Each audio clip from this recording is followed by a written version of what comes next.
Good morning, everyone. Hello, hello, hello. Well, great to have you back here for day two, and I hope everybody had a fantastic evening. We sure did. It's a lot of great conversations, recap for the day, and also, um, thoughts for the future. Today is going to be a lot about, yesterday we went about the lessons learned and reflection. Today we'll be focusing on what we can do to work on that on those deliberations, and the sessions are broken. We have a little bit of more room today, but we do wind up early. It's about 8 sessions, I believe, through the day, and these discussions are going to vary from starting with the Ukrainian critical infrastructure to cyber capacity building, AI, the project that we are kicking off, and close in with the law enforcement panel who will be here later in the day. So looking forward to another really exciting day. I just wanted to kick off today with a thought from Joe Sullivan, who could not join us today. But he worked with us on the Ukrainian front for Project Indigo. I wanted to kick the day off with his reflections and also experience of him going on the ground. And then, of course, we are going to welcome our special guest here, who you have already seen and probably spoken with already, Kirill. So if you mind and just pick up this the video. So, okay. Hello, everyone. I'm Bobby Mukherjee, Chairman and Founder of Cyber Future Foundation, and here looking to kick off the Cyber Future Summit with a really great friend and industry leader that has contributed to not only the cybersecurity industry but also on the humanitarian mission. I've had the great pleasure to work with Joe for several years, but particularly in the last couple of years, we have partnered together on the Ukrainian front, and he brings both humanitarian mission support as well as the cybersecurity industry support behind saving humanitarian missions in Ukraine and the supply chain towards that, but also providing cybersecurity support. So, Joe, welcome to Cyber Future Summit. I wish we could be in person together, but hopefully next time. Definitely didn't want to miss your remarks and your call to action for our community. So thank you for joining us today, and looking forward to hearing your message. Thank you for inviting me to give this message, Val. It's what's going on in Ukraine right now is heartbreaking. I've had the opportunity to visit Ukraine twice this year and spend time in a bunch of different cities there. And every time I go there, I come back so motivated. But I also come back with a message from people in Ukraine. Everywhere I would go in Ukraine, people will stop me and say to me, thank the people back home. Please take a moment to thank them. Let them know that you're making a difference. Everyone who does any little thing to help the people in Ukraine, it's noticed and it's felt on the ground there. It's so heartbreaking when you go there because you see people trying to live normal life in the middle of a war zone with so little access to resources, and yet they're doing it, and they're optimistic, and they're motivated people because they're fighting for they're fighting for self-determination. They're fighting for their future as a country, and they know that if it wasn't for people like all of you, they wouldn't have a chance. They're dealing with a really terrible, and yet they're still able to get up and go to work. The kids are trying to go to school. It's funny, just before this call, I was talking to someone who just left Ukraine, an American who was going over and volunteering and helping. and he was on the outskirts of Bakhmut, and he said the lasting impression that he had was, yeah, all the houses in that community were destroyed, but the families were still kind of living around them. And he said, even within a mile or two of the fighting in Bakhmut, you could still see kids playing on the playground because kids need to have a chance to play. And so their parents were finding a way to get them out there. He was busy trying to help them move further away from the front lines because they needed that help. I got the experience recently on my last trip to Ukraine to deliver laptop computers to kids who are stuck doing remote learning. And I'll never forget the tears of joy I got to see in those situations. And you, by your actions and the support that you provide, you're making that difference. You're bringing tears of joy to people. So I just wanted to take this moment to say thank you to all of you for all you're doing. And thank you, Joe, for actually being there, physically going there, and uh, sharing with us the impact that the wider community here is having in Ukraine, in letting people live their normal lives, in which is very not anywhere close to normal situations. Joe, what do you think uh, the people that you are serving need there? What is in the top of your mind? It's honestly, it's everything. Uh, our nonprofit, we've focused on medical equipment, and lately we've been focusing on specifically the health of young people, mental health. We think that getting them laptop computers where they can do remote schooling, where they can connect to the rest of the world, and honestly, even just play games on those computers, I'd be happy, because it's an escape from what they're dealing with. But we see there's a need for everything. With the winter coming up, more blankets, more things that can help people get through the winter. It's hard to explain until you travel there how difficult it is to get things in and out of the country from a pure logistics standpoint.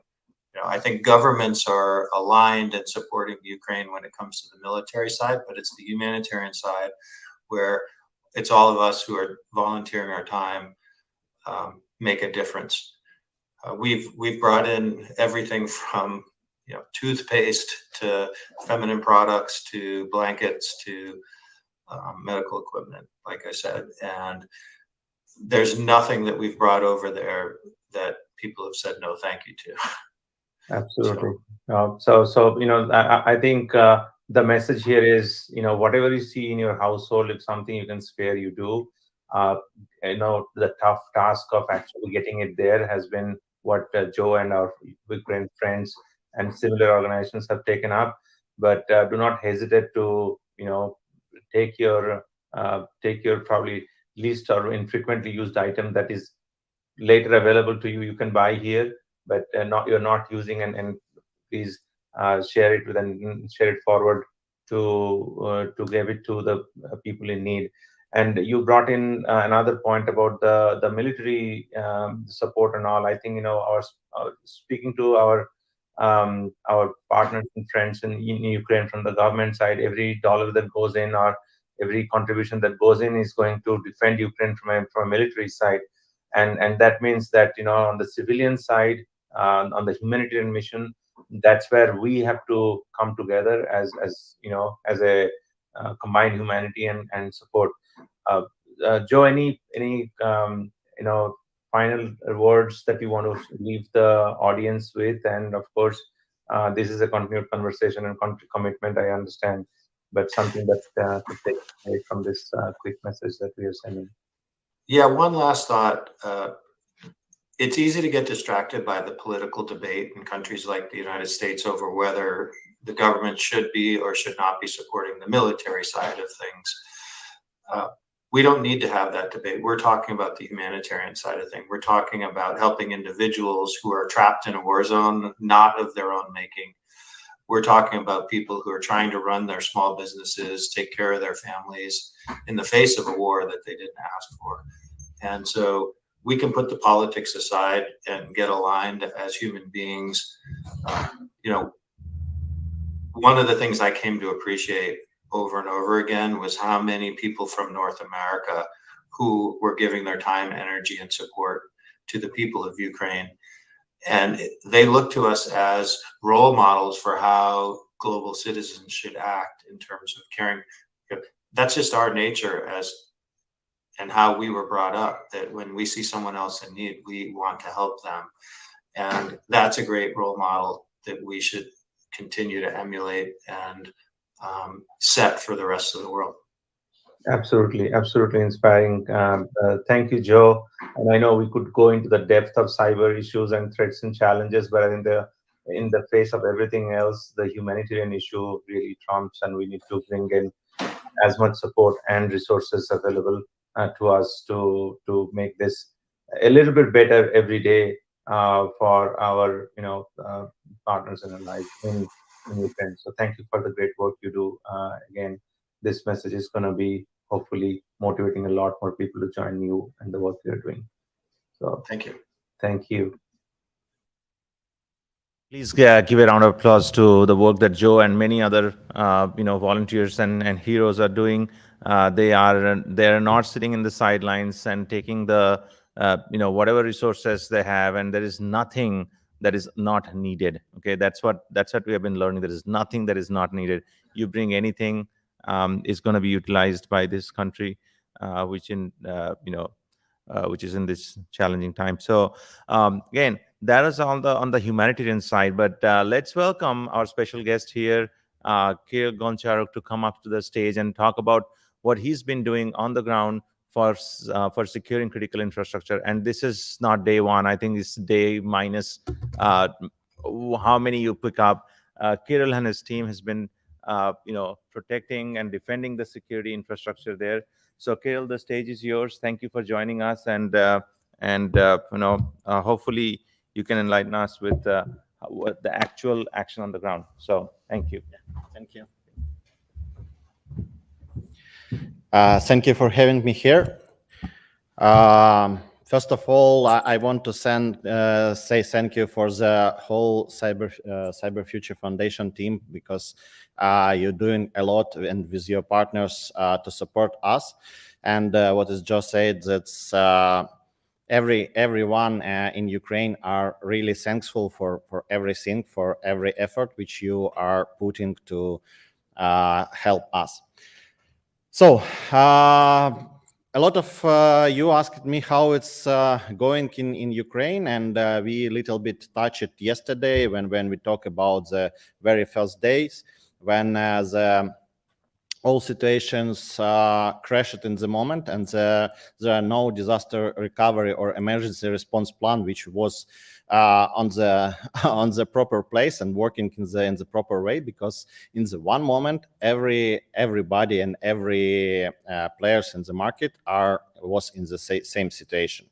And as we know, a lot of our companies or enterprises focused on this disaster recovery plans or on their emergency response, but we are rely on our partners. We are rely on that we are only one in the emergency. But in the end of the day, in one night or overnight, the whole country with whole companies, with whole employees, families, with all people are become in the one situation. And this was really tough for management, for us as the leaders to keep a process going, to just on ongoing situation to change every single process, every single relationship, every single connection with the people, and you need to care about if your team member, if your partner, every partner, every your team member, to keep them motivated to go and to go and stand to response on that way.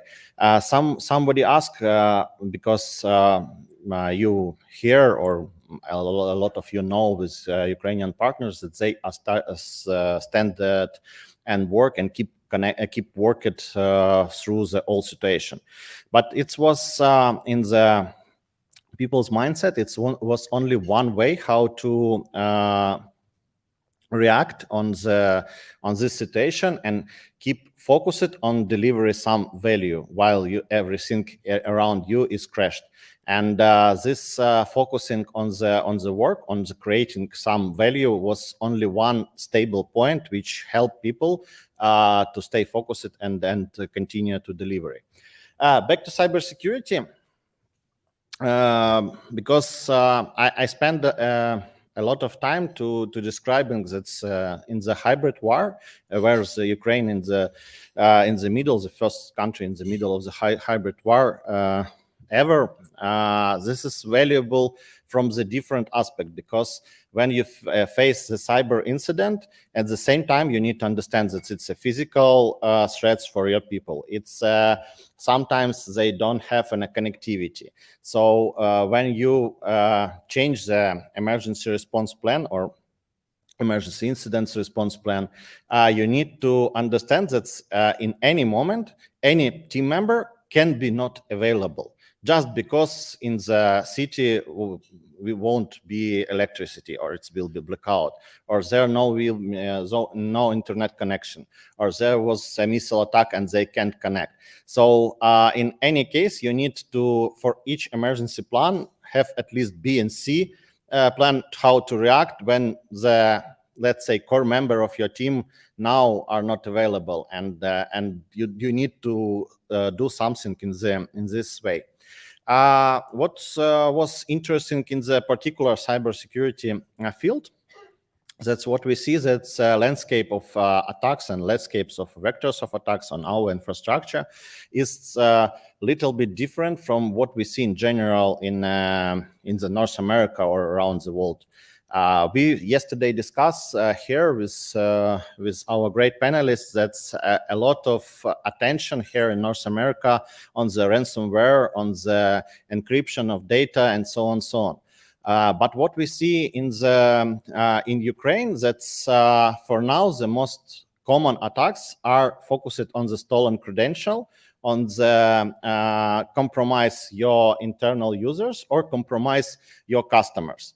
And this is let's say most common vector, and it's different. And what we see in the retrospect on the history is that's the vector which we talked here today is more or less similar what we face in Ukraine in 21.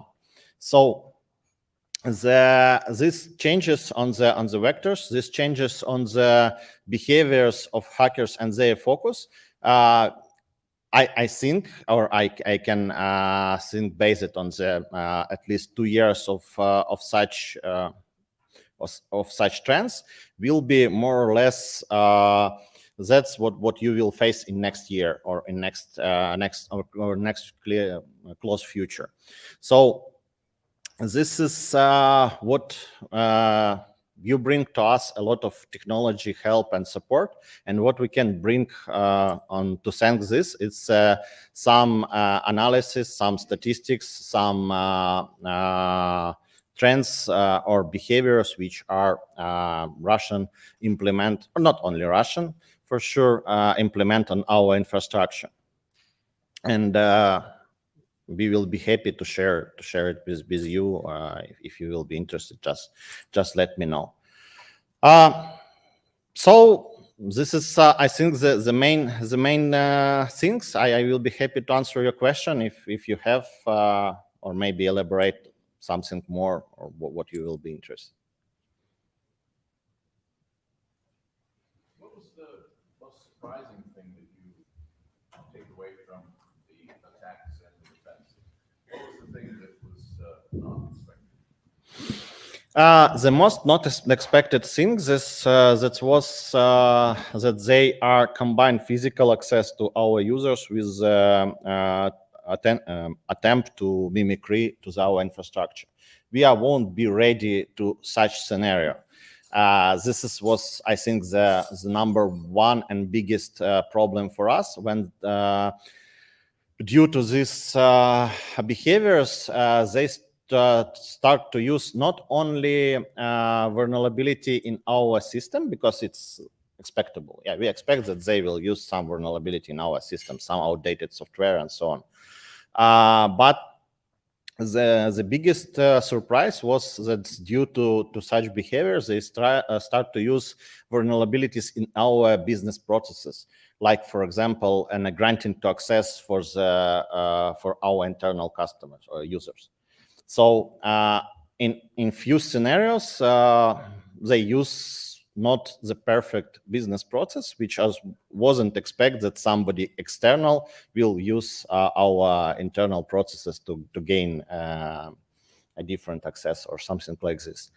What was really interesting finding that the extension of information between players dramatically increased resistance of the whole industry. And we talk about this a lot, but usually nobody do this. And for example, in the beginning of the last year, one of the European telco was defaced by the vulnerability in their internal cloud. So due to this incident, we was prepared on the similar attack on us. So we just implemented every workarounds and patch which was needed to face it. So it's just only one example, but internally in our critical infrastructure in a group, we have a process to exchange information about attacks and how it's react and how it's going on. Yeah. Harold, can you comment on when Ukraine launched DIA, the digital platform for documentation and so forth, I think in 2020, did that greatly increase the attack surface, or what was it helpful? What was the result looking back on having that platform available? I can respond on the name of our government because I don't know an exact figures on attack of the DA platform, but what we see from their let's say public data, that the numbers of attack increased by 10 times on the platform.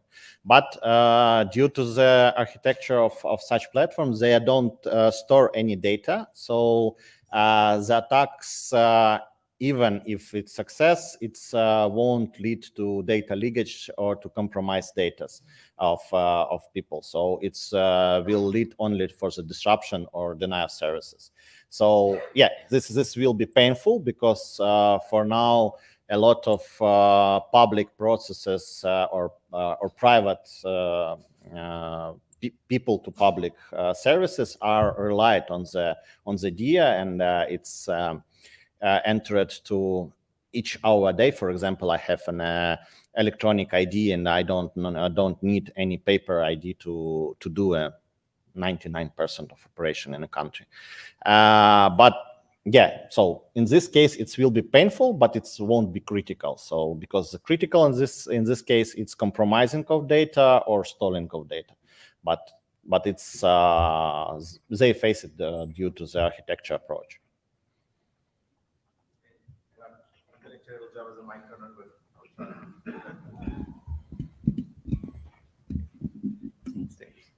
Thank you, and bless the nation and you.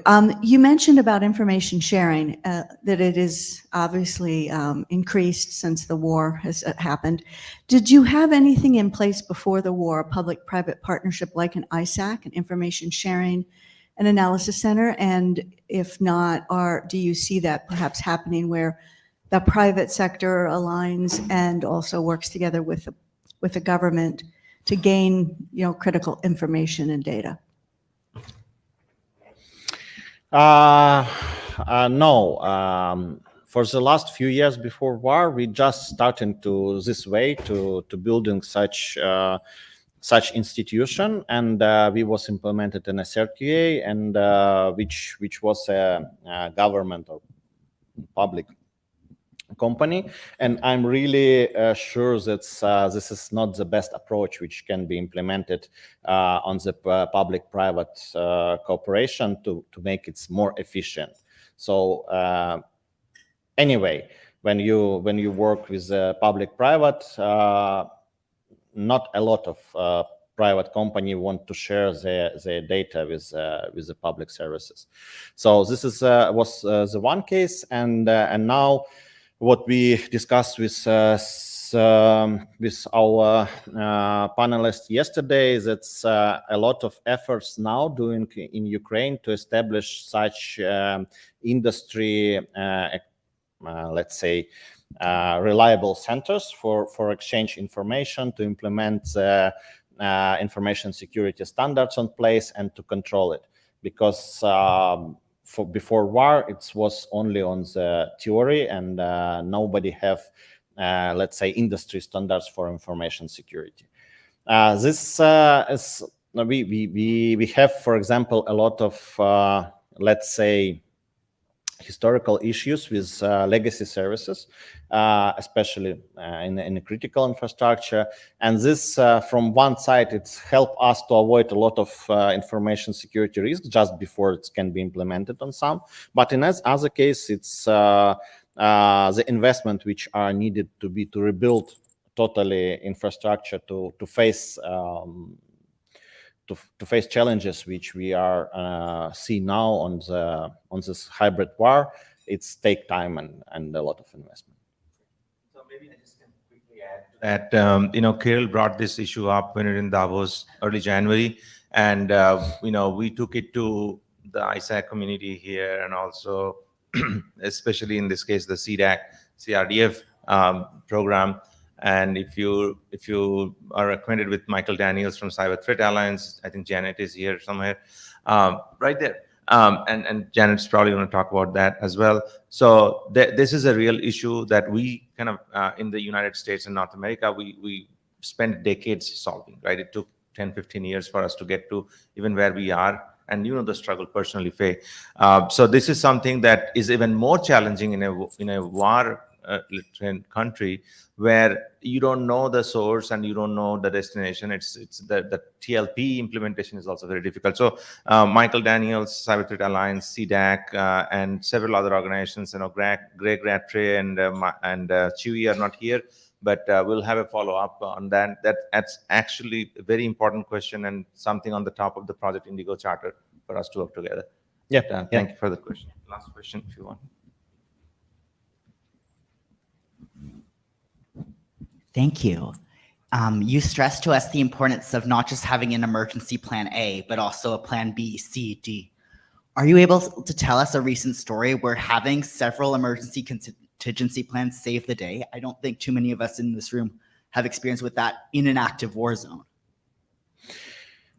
I can talk about examples whole day. So yeah, maybe I can stress a few of them, few examples.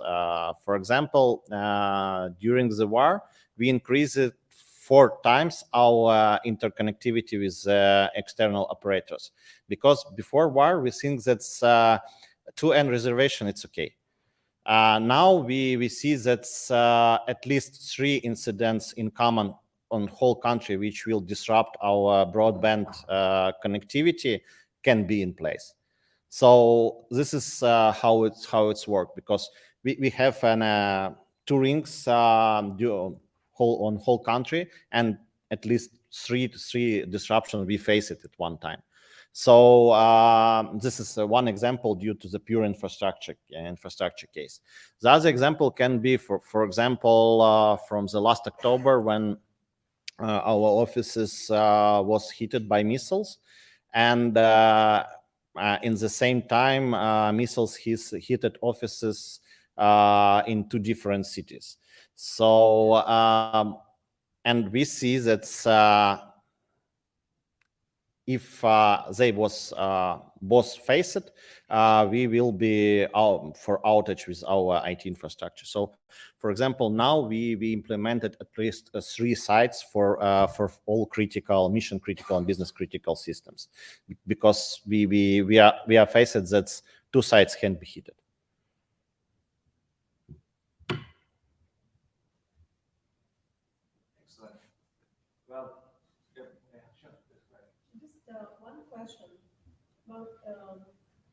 of autonomous drones, for example, during cyber warfare, is that controlled by the cybersecurity team and your team, or you don't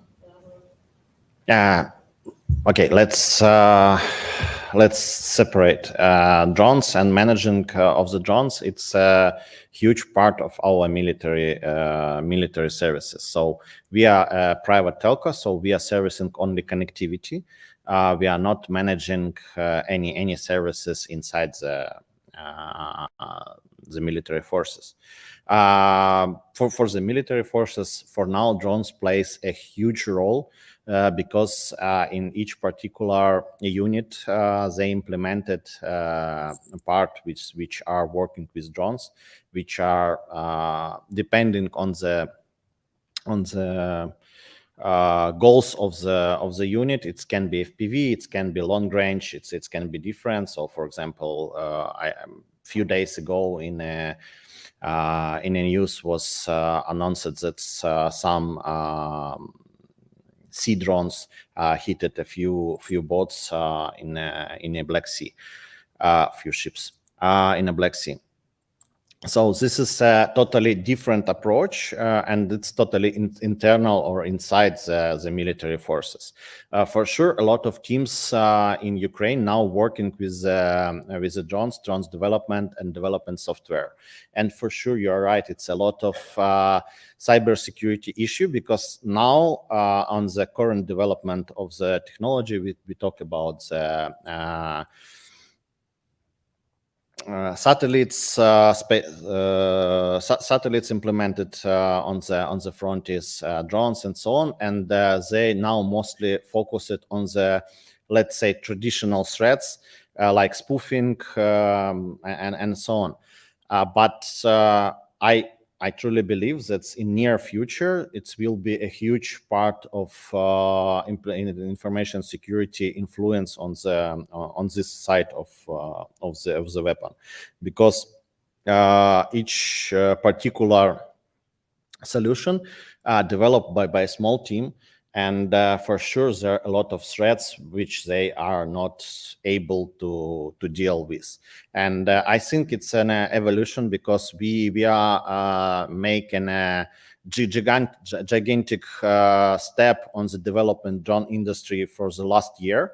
But for sure, when you are in a rush, you have a lot of let's say kids disease or kids problems which we'll face in the future. So yeah, I think that we need to focus on the cybersecurity now, because in a half a year or in a year it will be a huge problem. Excellent. Thank you so much, Kirill. Thank you for your work and the work that you do in the private sector, as well as the support that we have provided to CFF to bring this forward, especially on the private sector side. We didn't really see a lot of leaders stepping up, because of course they're busy defending the critical infrastructure of a company. But outstanding work. We've been working for almost a year and a half now. And please give a round of applause to Kirill Goncharov here. Thank you.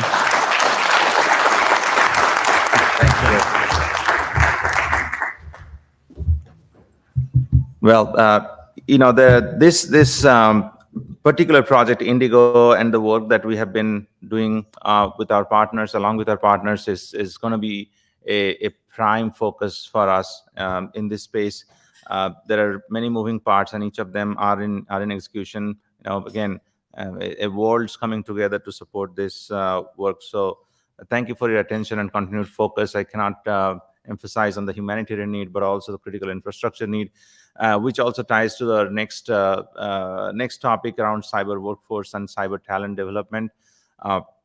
One really great announcement for today regarding this topic is that today actually we started officially our Cyber Future Foundation Cyber Apprenticeship Program. Many of you have heard and we have talked about Meena. She's the first one who's actually sailing through, so that she can blaze the trail for others to follow. And there's a lot of learning in that process. The process itself can be very, I would say, intimidating for those who haven't really gone through it. But this is the culmination of about, I think, half a decades of work that we have done in this space. And the cyber apprenticeship program that was, started or kicked off by Department of Labor in 2020, 2021, has now several partners in this space, and our work and partnership with, especially with ThriveDX, with Apprenti. These two are live and kicking.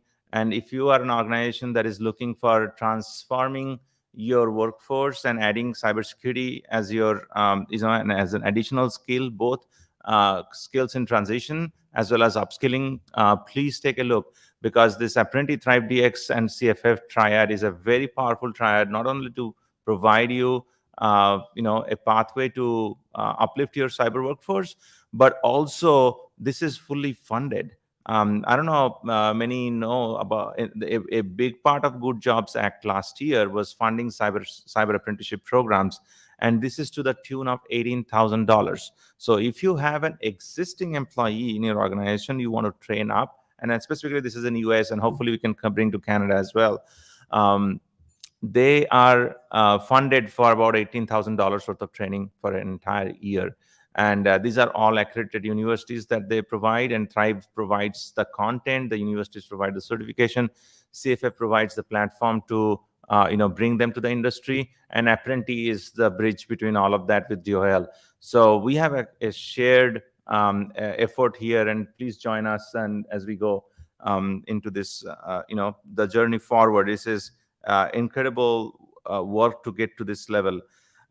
In the next panel, we're going to talk about where we are and where we need to be in terms of the cyber security workforce and talent. This, as we mentioned in several iterations last, in last several discussions, that this is a very important panel for our topic for us, and the project Gateway is one of the key pillars of our work. So for this, I invite Catherine, if she's coming back here, and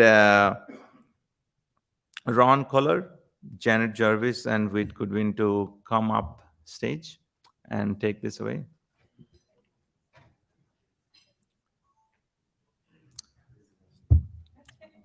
While they're making their way to the stage, each of the speakers and panelists on this are active participants of the project and the work that we are doing. So please follow along and let us know how we can take this forward further. So thank you.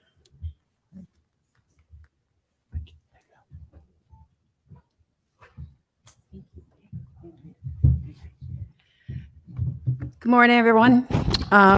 Before we get started, I want to call out a couple of folks. Clarence, can you stand up? Rashid, if you want to stand up, or just put the computers down, stand up. Andrew, can I ask you to stand up? I want to quickly, before we get started, I want to introduce you to these gentlemen who have all come to be with us. Some are volunteering their time, but I want to give you a little bit of their story because it's going to kind of frame what we talk about. Clarence is a University of Ottawa student taking communications and is extremely interested in the industry and believes that his communication skills and passion for communication would be probably well used in our industry. And as we know, when shit hits the fan, good communication really does make the difference. So absolutely. Andrew signed up, got to know a little bit about Andrew. Andrew, you are a film professional working in the film industry.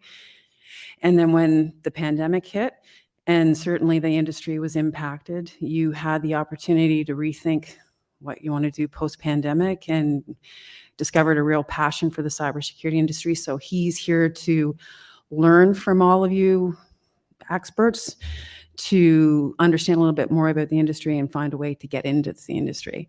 And Rashid is a University of Ottawa finance graduate who started his career and discovered that his real passion was in cyber. He's spent the last couple of years getting more familiar with the industry, getting some certifications, including CompTIA certifications. But in talking to him, I said, how are you finding the upper way to get into the industry? He said, it's really hard.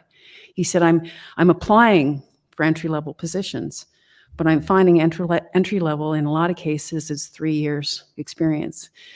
And, unfortunately, we hear a lot of that. So as we frame this discussion, I'm hoping everybody can contribute because we have an intimate crowd.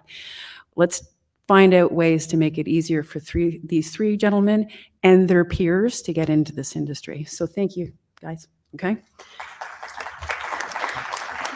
So 2 years ago, it's hard to believe it's been 2 years. 2 years ago, we had this summit at the Georgia Cyber Center in Augusta, Georgia, and many of you folks were with us in Georgia, and we were all quite happy to get together.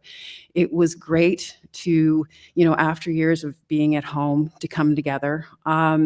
We had 2.5 days of content, 28 different sessions. 3 sessions were devoted to workforce specifically. But I kid you not, every session always came back to workforce, whether it was national security, whether it was infrastructure, whether it was supply chain security. Everybody talked about we need to have more capacity in our industry, both now and in the years to come. So because we are, as Val says, a community of doers and not talkers, we spent a number of months putting together what we called Cyber Talent Week, which we held in May of 2022. We had 3 days of virtual content, 8 hours a day, done by Coast Coast. And then we had 2 days of in-person sessions at George Mason University. We looked at workforce from a variety of different perspectives, whether it was diversity, equity, inclusion, skills and training, second careers, barriers to entry, recruitment and hiring practices. We tackled it from a variety of different perspectives. We subsequently put together a white paper, our workforce report. In that report, we had 5 what we believe to be logical and attainable goals. And that's what we're going to kind of drill down and dig into today. The first was to foster a broad and diverse cybersecurity community.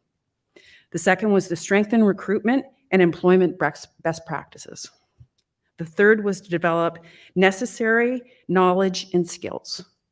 Fourth was to build cyber career paths within organizations. The fifth and final was to embrace and support government initiatives. So in the discussion with these folks here who have very strong opinions about all of these topics, we decided to tackle it kind of topic by topic. So Jeanette Jarvis, who is the Chief Membership and Communication Officer for the Cyber Threat Alliance, she has decided to pick on number 1, which is fostering a broad and diverse cybersecurity community. So have at it. Thank you. Is this on? Yep. All right.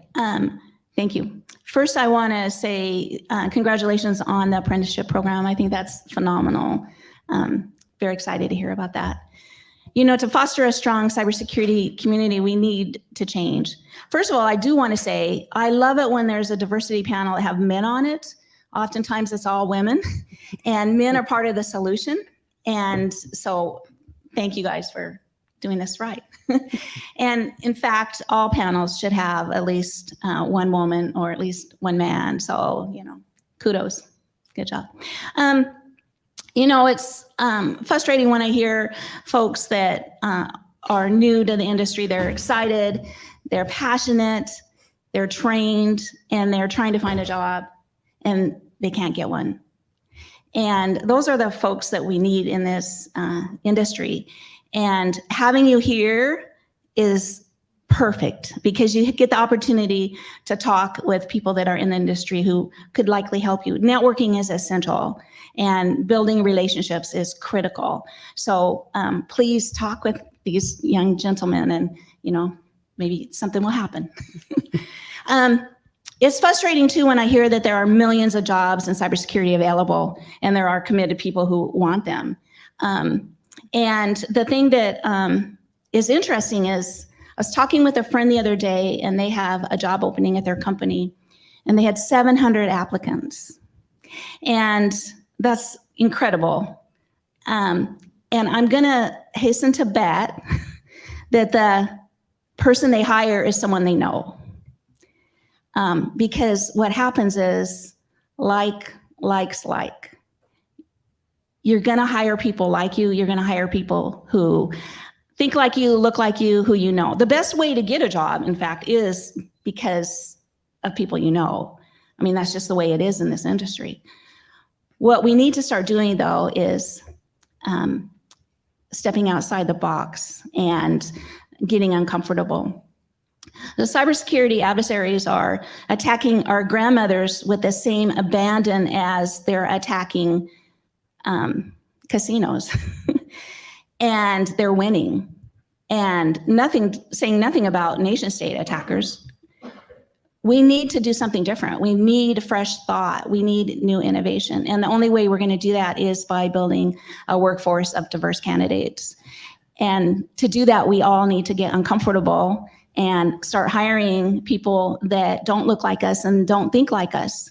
If everybody's sitting at the same table that all thinks the same, how are you going to move the needle? So we have to get uncomfortable.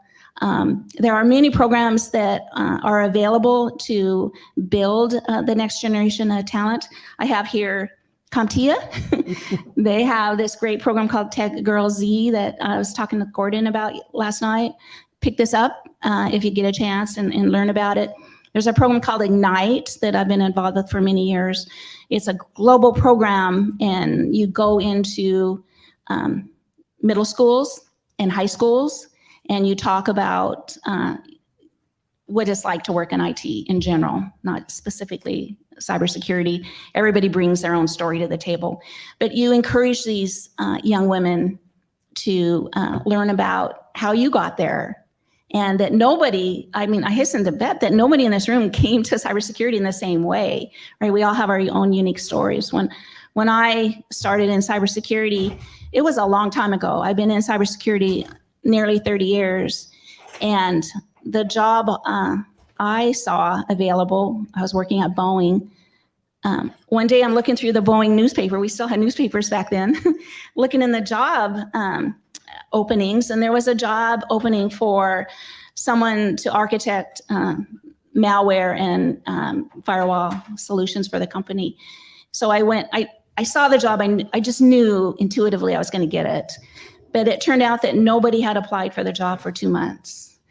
It's a different world now. We have 700 people applying for one job at a very reputable company. So, it's just a different world. We all came in different ways. But I encourage you all, step outside your comfort zone, be the catalyst to change, and we can build that new community. Thank you. That's awesome. And one of the things and we can drill into this a little bit later about that is, and I'm not sure if, I think Gordon might have referenced it yesterday, when we were in San Antonio last year, and we got to see the ISCI, so the Institute for Cybersecurity and Innovation, which is just, anyone who wants to see it, I'll send you the video, it's state of art. But it exposes young people to cyber at the forefront. They can actually look at it, touch it, experience it, and actually get aptitudes and credits to drive them, to start them down that career path. And that's out of the box thinking, but it's also community commitment. The fact that San Antonio taxpayers agreed to a tax hike to make this center possible is phenomenal. We need to do more of that type of thing. So the second objective that we had in the workforce report was strengthening recruiting and employment best practices. And I will tell you, Dan Vigdor, your CEO, is very passionate about this topic. So for those of you who haven't had a chance to meet Dr. Whit Goodman, he's the Director of University Programs and Partnerships for Thrive DX. Strengthening recruitment and employment best practices. Your thoughts? Great. Yes. Thank you for having us. And Dan would be very passionate and have a lot to say. And I'll hope to say a little bit of what he would have to say. But At ThriveDX, we of course are seeking to train individuals, reskill individuals, upskill individuals in the cybersecurity profession. That means bringing individuals who have never thought about being in cybersecurity, but for some reason, as you said, have come across an opportunity that they think this could be something for them, taking them from possibly no experience to now being ready to go into an entry-level job. And we don't just stop there with the digital skills training. We also help these individuals connect, network, find entry-level jobs, find good paying entry-level jobs where they can really flourish and succeed, show what they've learned, and continue to move up. And we look to do it in various ways. Of course, diversity is a big part of that. And one thing that we have done over especially the last 2 years is really work to, as we say, we educate learners how to be great cybersecurity professionals through skills-based training. We also have teams and individuals that work to educate employers on how do you hire the best individuals. We believe we have many of the best individuals. So if you're hiring, please come and talk to us. But not just the best individuals. How do we make sure that we are giving individuals an opportunity to really be seen, to be heard, to be given a chance, and to be given access to have the opportunity to not only apply for your position, but truly be seen for what they can do. And as you said, having a table where there are many people sitting around it from many diverse communities with many different ideas, many different backgrounds, many different understandings of things. And when doing that, you have a much, much stronger team that's going to be able to problem solve better and is going to be able to look at the cybersecurity landscape in a little bit different way, more unique way. So that's part of what we do in really working with employers, talking to employers, certainly introducing our talent to employers, but making sure that as we introduce our talent, that this is very diverse talent. Not just for the fact, and it is a pillar of who we are, that we want individuals from underserved, underrepresented, under-resourced communities and veterans to have every opportunity that everyone else has. But also with that, we believe that that is a part of solving the cybersecurity skills gap and making for stronger teams, in that you have a diverse workforce, then you have diverse thoughts, diverse ways of solving problems, and diverse ways of going forward. There's a lot of other things we could talk about with that, especially about how we get there, because there are a lot of pieces we think that are missing. There are a lot of access opportunities that are missing for underrepresented, underserved, under-resourced individuals to even be able to get to the point to be seen by employers. There's a lot of funding needs for individuals to be able to take programs, to be educated, to get to that point to where they're going to be seen, to where they're going to be heard and be considered. That's some of what we do. A lot of new initiatives going around that, and working with a lot of universities and a lot of municipalities to talk about how do we do this well in your area? How do we bring employers to the table and talk about this need? And then how do we not just talk about it, but actually do something about it? Put some rubber to the road and really make some strong strategies that we follow through with, that are measurable, and then we see what happens at the end. So it's not just about talking about it, but actually strategizing, doing, and then measuring how's all this going. So that's a little bit of what we do. I'm sure we'll expound upon it more, but it is a huge part of who Thrive is. We want to bring diversity to the cybersecurity world for the good of individuals, good of communities, but also the good of cybersecurity as a whole. Thank you, Whit, and you guys are definitely doing that. Ron, who I've learned immense amount of things from in the last 24 hours. You're one plugged-in dude. Our third recommendation was developing necessary knowledge and skills. And I'm going to preface that with an industry that is extremely fluid. You know that firsthand. Definitely. What's your opinion on how we do that, and how do we progress that? It's something that when I look at the workforce, it's almost daunting as to where you start. Everything changes every couple of days or every month or every few years in the tech industry.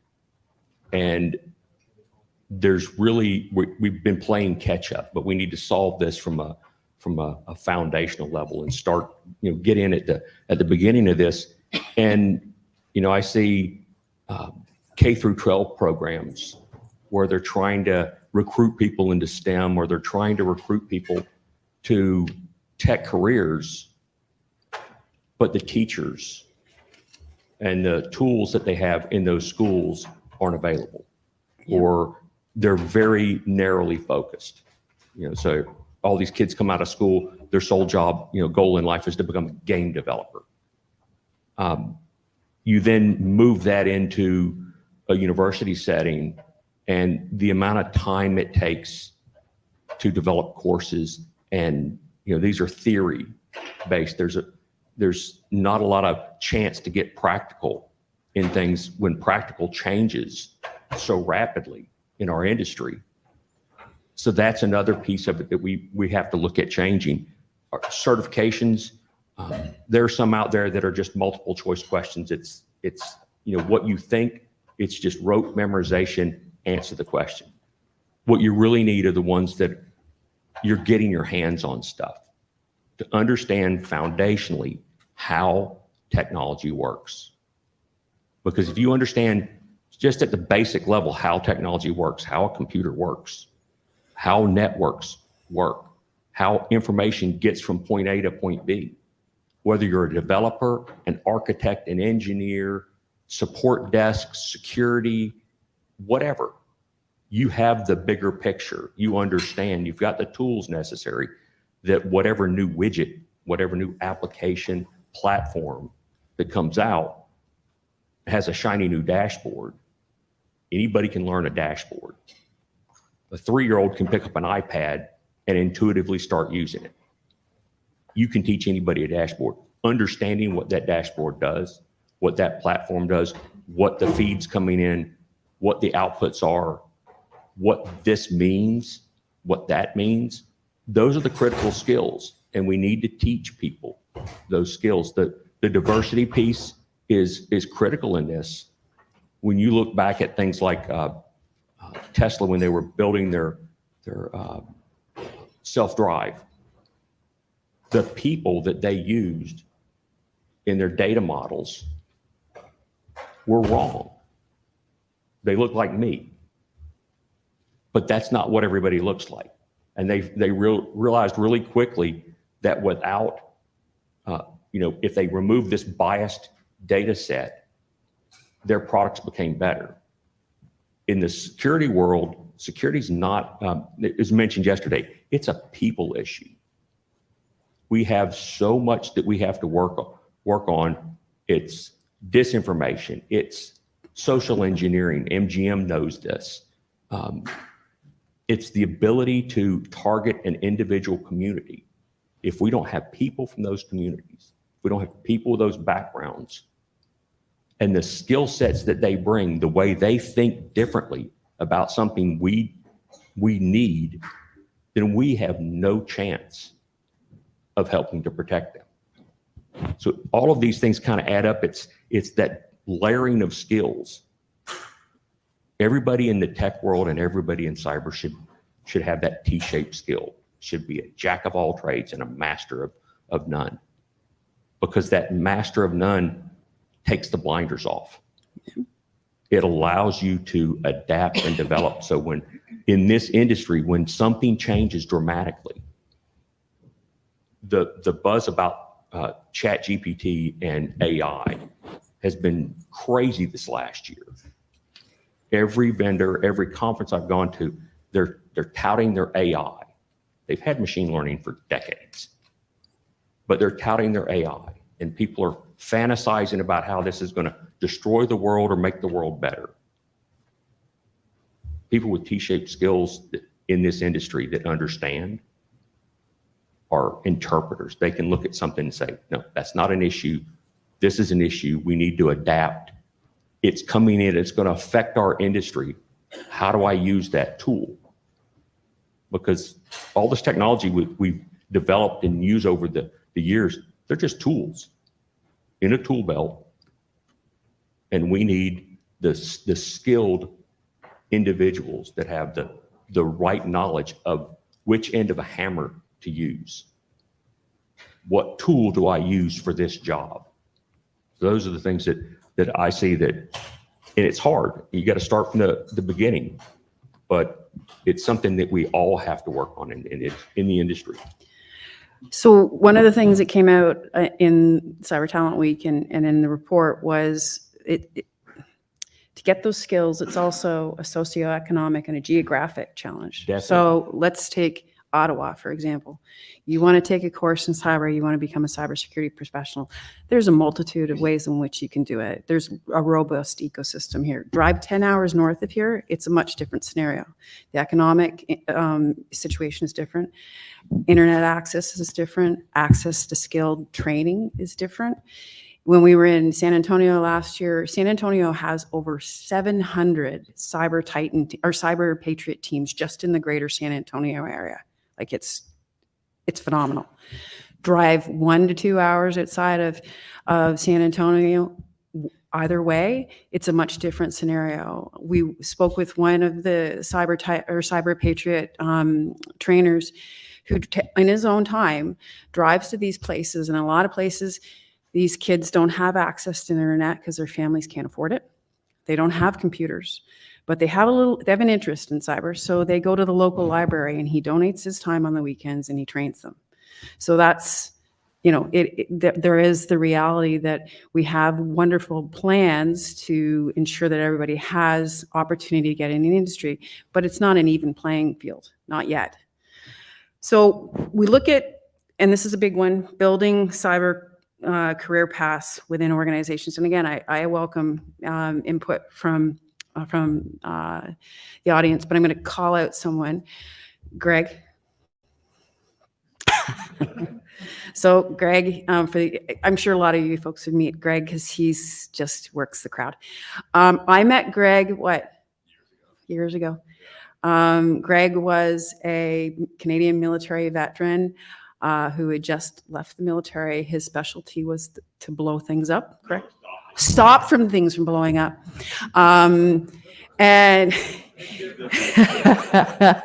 he was living in Costa Rica at the time with his family. He'd sold everything, moved there. And he was referred to me through a mutual friend. And through the course of talking to Greg, realized that when he came out of the military, and this is no disrespect to Veterans Affairs at all, there wasn't really any kind of career path for you. So maybe quickly kind of share what happened to you. Yeah, so I left the military 7 or 8 years ago.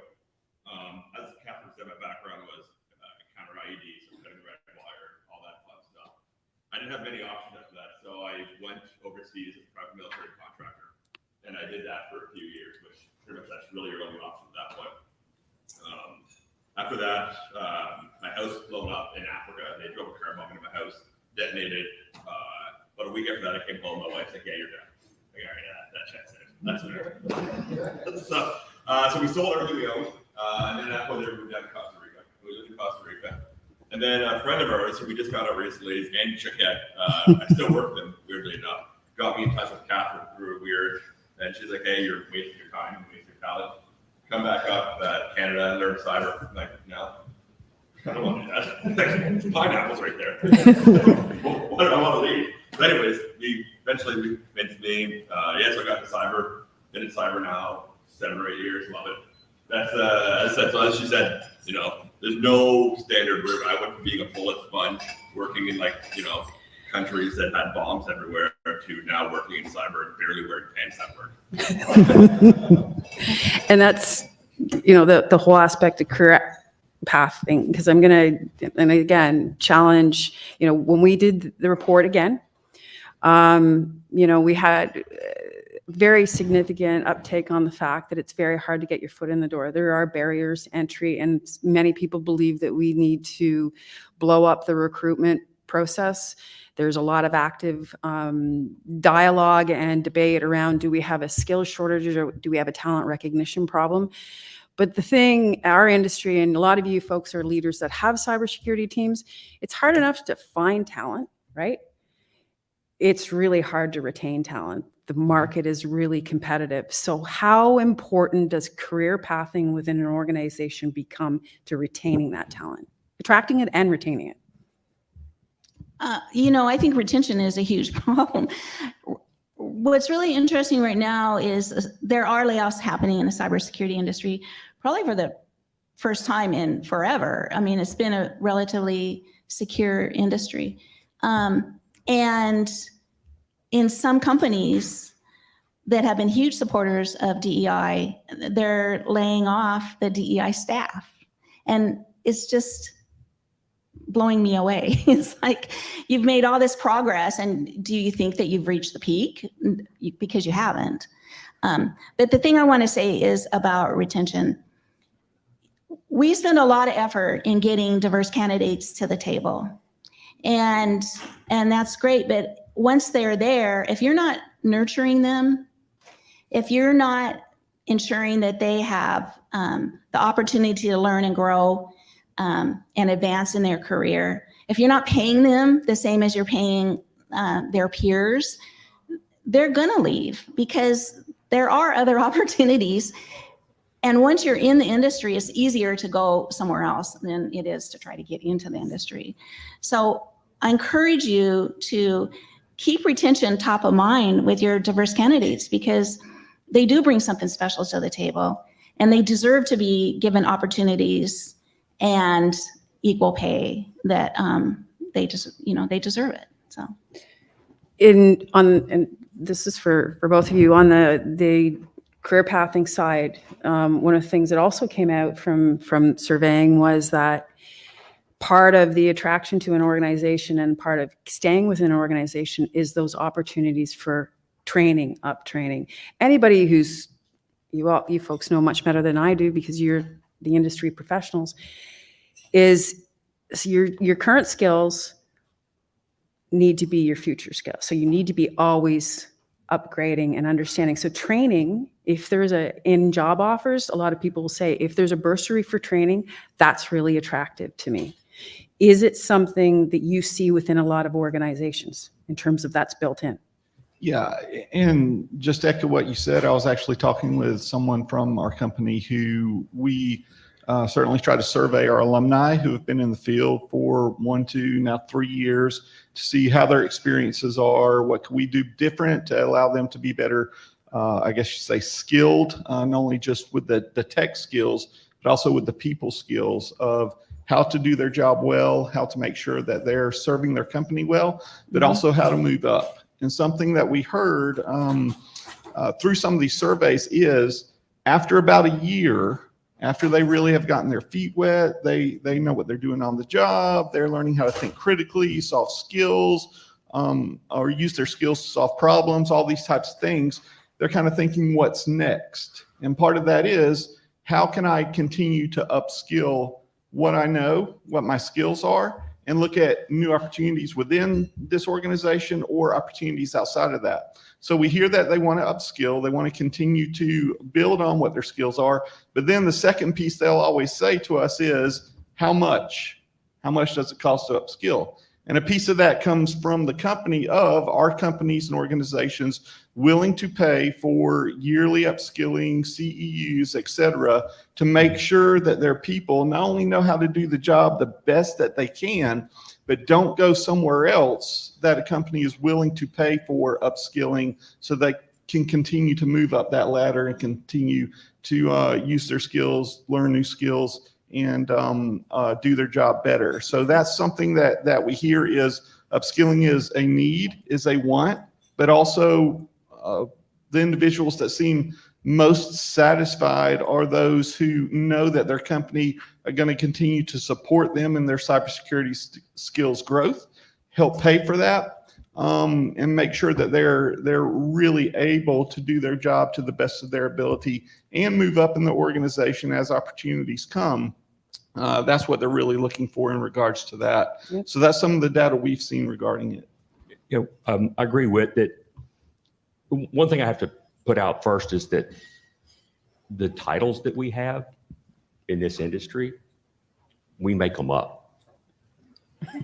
We make up our job roles. There was nothing It was the computer guy. It was the guy that did this. You make your titles up. We like really cool sounding titles. There's a threat hunter. What's a threat hunter do? Think about it, and it's like he sits in front of a console and runs scans all day long, you know. But it's a cool sounding title. If there's a job out there that you want, create the title for it, create the job, create the role. But you have to have at the same time organizations willing to invest in their individuals.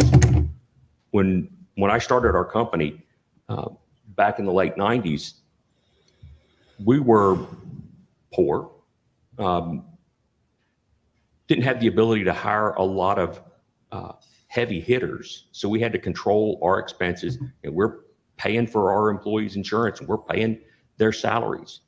But we also knew that if we treated them right and educated them, that they would stay. So we would sit down with them, and it's like, here's where we're starting you. Here are the certifications that we need you to have, vendor certifications for your job. Because as a solution provider or seller of services, we need that to maintain our relationships. And these are certifications in the industry and certifications to expand your knowledge. And every time you take a test, we'll provide you the materials. We'll even sit down and teach. We'll let you take the test. If you fail it, we'll help you and let you take it again, and we'll pay for it. You pass, you get a $1,000 a year pay raise.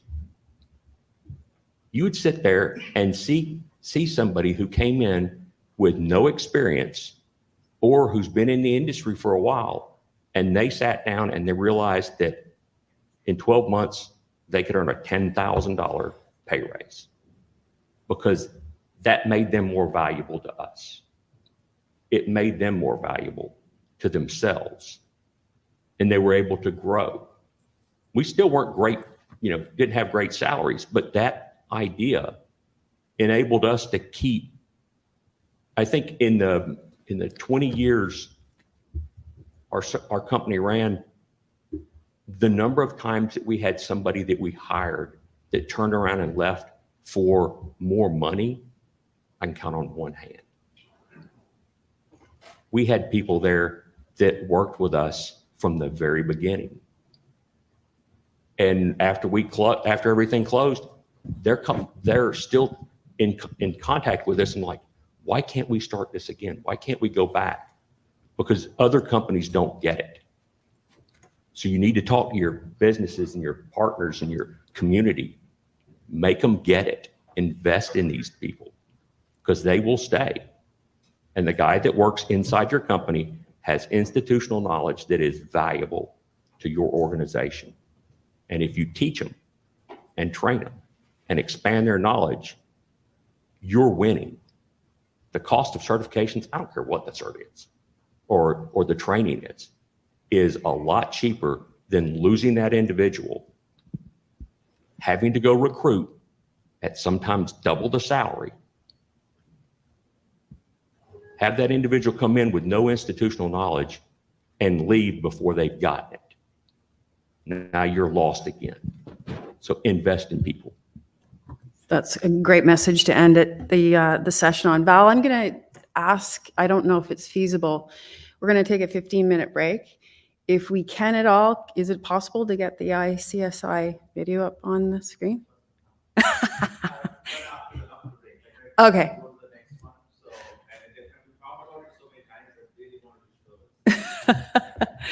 Did you want to do the break now? And then, okay.